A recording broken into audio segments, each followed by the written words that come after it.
Hola amigos, welcome back to my channel. Today we are not reacting to something you put in the comments down below, but summer is coming quite soon and I am on the process of planning my holidays, so I figured I would watch these top 10 cities to visit in Europe, see if I get any ideas, and I thought I'd take you along with me on this ride. So if you're new here, please remember to hit that subscribe button, and if there's anything you would like me to react to next, please put it down in the comments below and I'll make sure I get to it as soon as I possibly can. But without any further ado, let's just watch top 10 cities to visit in Europe. Let's go. What's up guys, my name is Ryan Shirley and I spent the last few years exploring Europe and I want to show you my favorite cities, so here's my European cities top 10.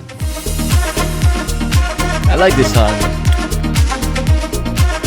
Europe is home to some of the world's most interesting cities, from the ancient history of Athens to the billionaire's playground of Monte Carlo. Europe's cities offer so much variety and diversity. Let's start this. Okay, billionaire city.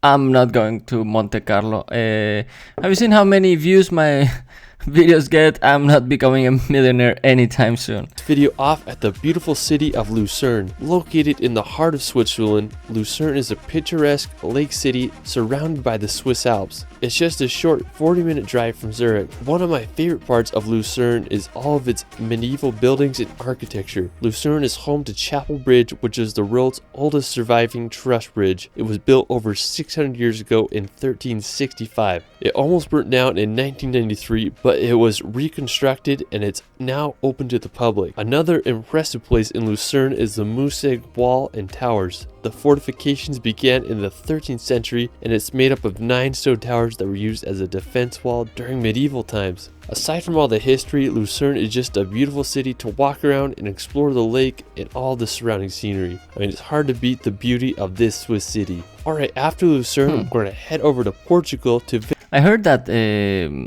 Switzerland is it's a rich country and very expensive, but I think people living there, they pay low taxes if I'm not mistaken. Wow. Visit the vibrant city of Lisbon. Being one of the oldest cities in the world, Lisbon is Europe's second oldest capital city. When I think of Portugal, I just think of Cristiano Ronaldo. City after Athens. I mean, there's just so much culture and history in this city. You can check out the Sanctuary of Christ the King monument. It reminds me of a mixture of Rio de Janeiro and San Francisco's bridge. The Commerce Square is another beautiful spot to explore. One of the coolest parks in Lisbon is the Parque Eduardo VII. It's full of beautifully designed hedges and just a great place to enjoy the afternoon or evening. The Belém Tower is also an important monument that served as a point of embarkation for Portuguese explorers. Lisbon is also close to some stunning beaches such as Ursa Beach. I haven't been to Lisbon yet, but certainly one of the first new European cities I want to explore. Alright, so after Lisbon, we're going to head over Italy to visit the famous town of Positano. Located on the Amalfi Coast, Positano is a seaside village that's about a 3.5-hour drive from Rome. Now, back in the 1st century, luxury Roman villas were built on the coast here. It was believed to be the home of mythical sirens that would seduce sailors to crash upon the rocky shores. Positano was a somewhat poor fishing village during. Looks like this guy likes the ocean, because all the cities have been cities with a nice sea view.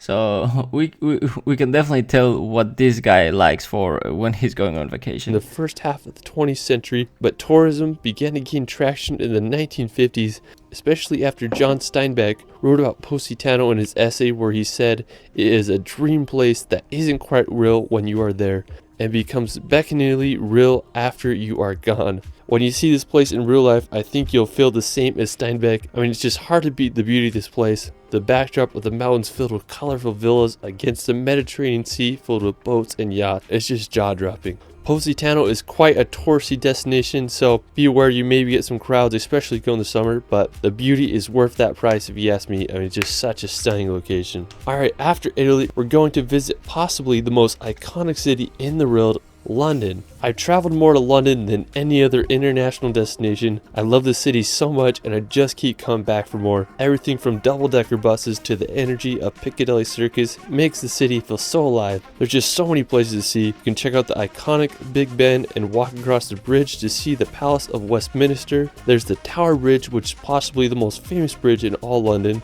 You can go see the Stoic Guards at Buckingham Palace or take a ride on the London Eye. If you haven't already been to London, I highly recommend visiting when you can. It's hard to beat London's atmosphere. There's no city like it in the world.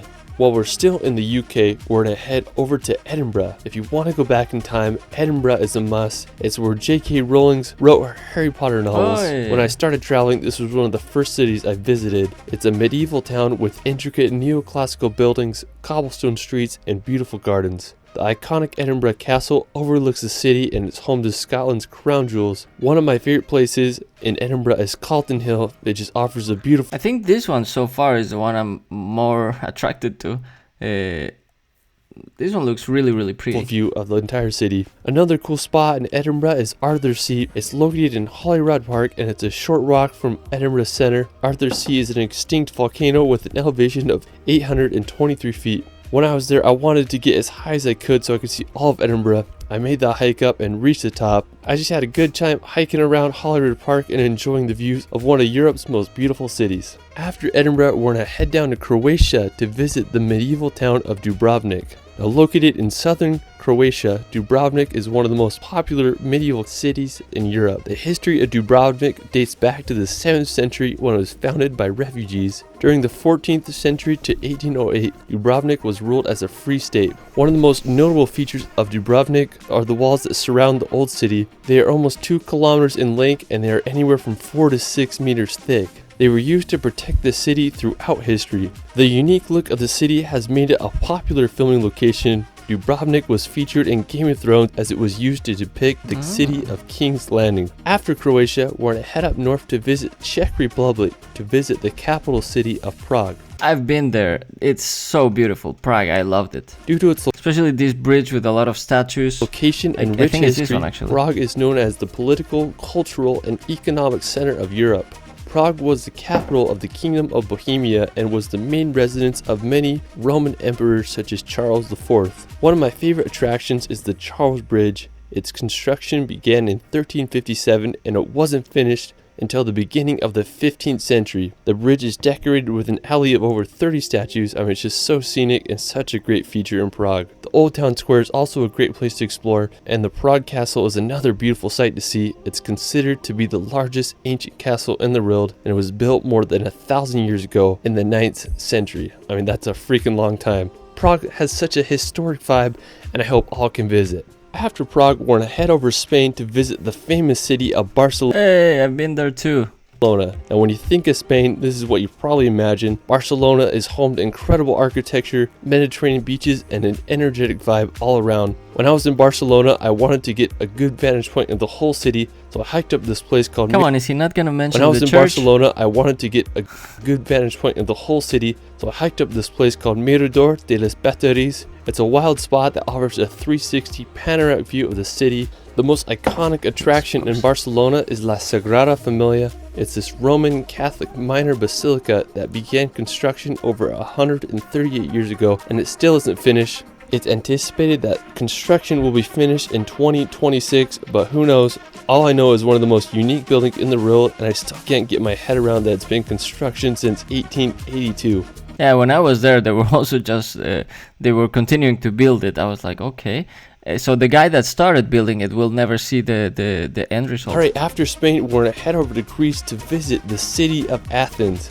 It's the capital and largest city in Greece, and it's one of the world's oldest cities. Athens is such a wild place with so much history. One of my favorite places in Athens is the Acropolis. If you want to get into Parthenon, it costs about 20 euros, so it's a little expensive, but it's totally worth it, especially if you're there. When I went to the Acropolis, I was able to get some of my favorite time lapses over the city. They're just an endless sea of white buildings with mountains in the background. If you do go to Greece, I recommend exploring Athens for at least a day or two. It's just such a unique place. I'm wondering if he's gonna give the Scandinavian countries some love. Alright, so for our last location, we're gonna visit the tiny country of Monaco to see the city of Monte Carlo. No love for Monaco Scandinavia. is the second smallest country after the Vatican. The whole country is only 499 acres. Monaco has been known as a billionaire's playground, and over 1/3 of Monaco citizens are millionaires. How much percent? Known as a billionaire's playground, and over 1/3 of Monaco citizens are millionaires. Whoa. One reason why Monaco draws the rich is because it's a tax haven. There are no income taxes and other tax rates are extremely low. One of the most famous places in Yeah, but for people visiting,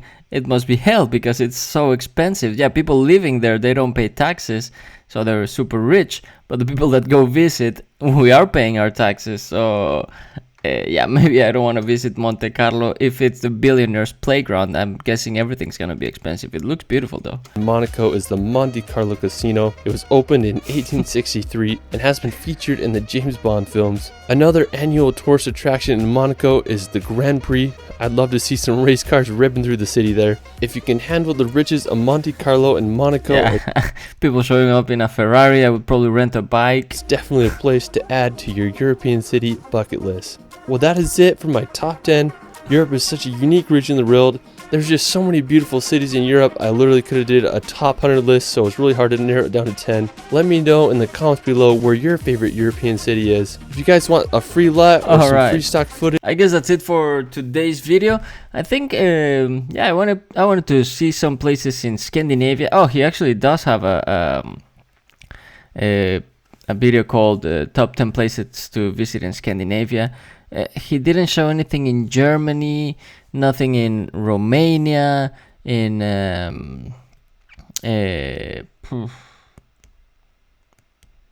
yeah, there's a lot of countries he missed, mostly Eastern Europe, which are cheaper places to visit, which I would probably go for.